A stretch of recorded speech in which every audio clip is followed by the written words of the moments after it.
This video is brought to you by Miniature Market. Thousands of board games, miniatures, and paints, discount prices at miniaturemarket.com.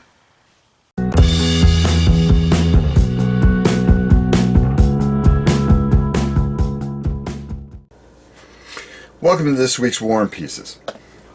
Now, this week for me is Recon, and I have thought a lot about the wargaming conventions I go to. I go to 2 a year normally. Last year I did 3, and I went to Historicon. And when I went, every time I go, it's the same faces. I never see an influx of new people. And it's worried me because wargaming, even though there is a mad craze for board gaming, is a dying art in a lot of ways.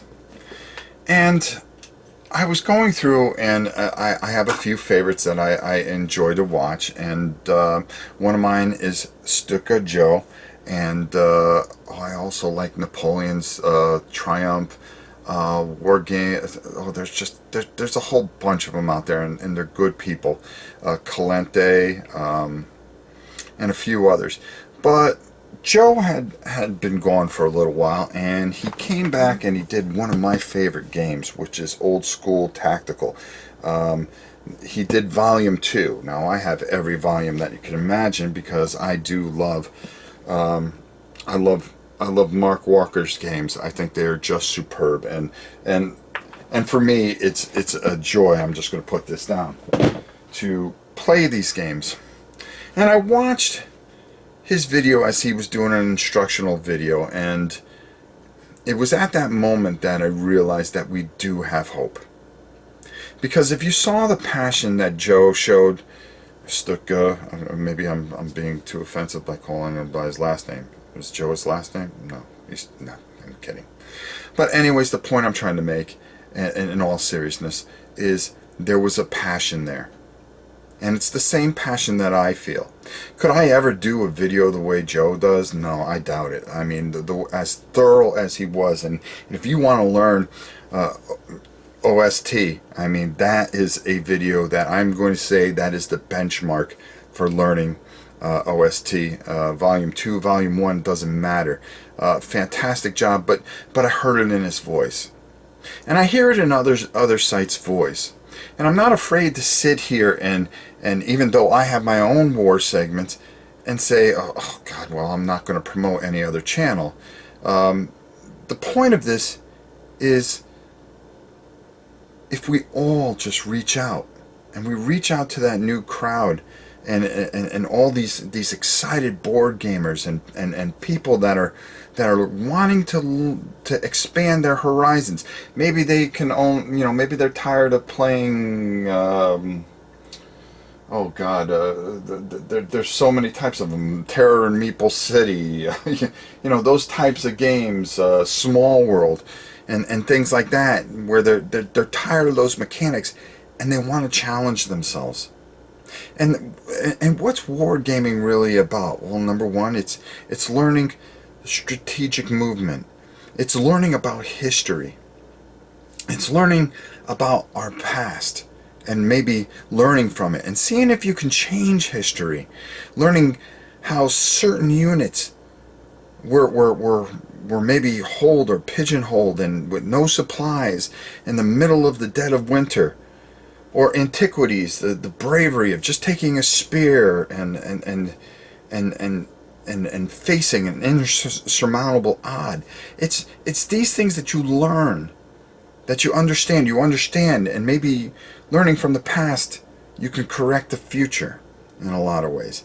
I'm not saying that, condoning war, so please, that's the last thing I'm doing.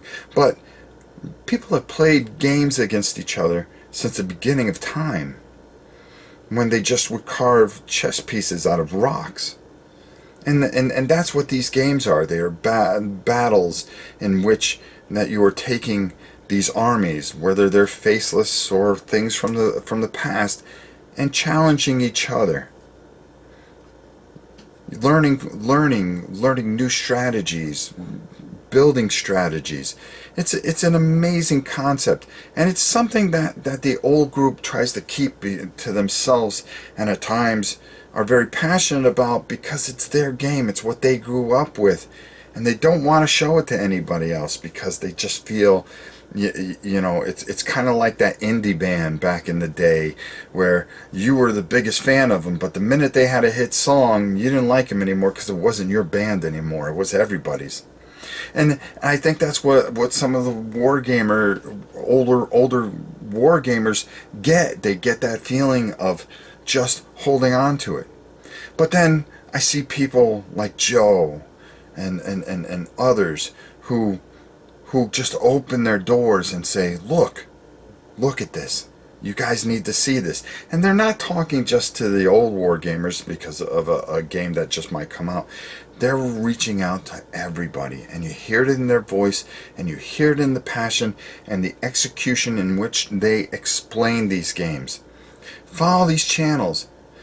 You know, the way I always saw it is this. You may be subscribed to my channel to watch my War and Pieces, but if you saw Joe's and said, oh my God, I'm going to go out and buy those games, and unsubscribed to me and subscribed with him, well then it's mission accomplished, because you're going to be wargaming.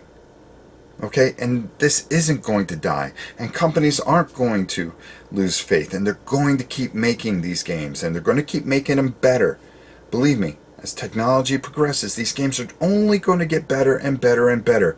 But sitting there with a group of people and battling it out and enjoying and the passion that people have for this, and spreading that passion to others, is the best thing that we can ever do.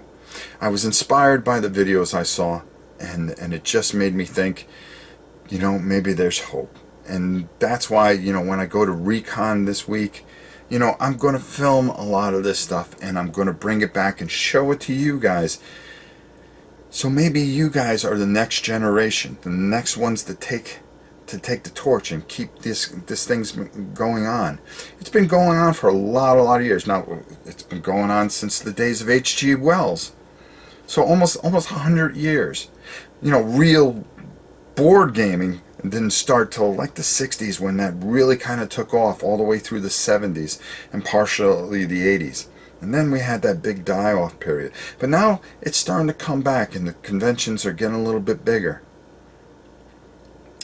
We can make a difference. Historicon, which is in Pennsylvania, I was thinking of skipping it, and now I'm thinking of going, just to bring you guys more coverage and show you guys what's going on. Now, you know, I'm going to have to sit and think on that one, but I know that I have Recon and I have Hurricane, which they played right through a hurricane. That shows you the passion that they had for wargaming. But people like Stuka Joe, go check out his site. Just type in wargaming. Marco Gamer.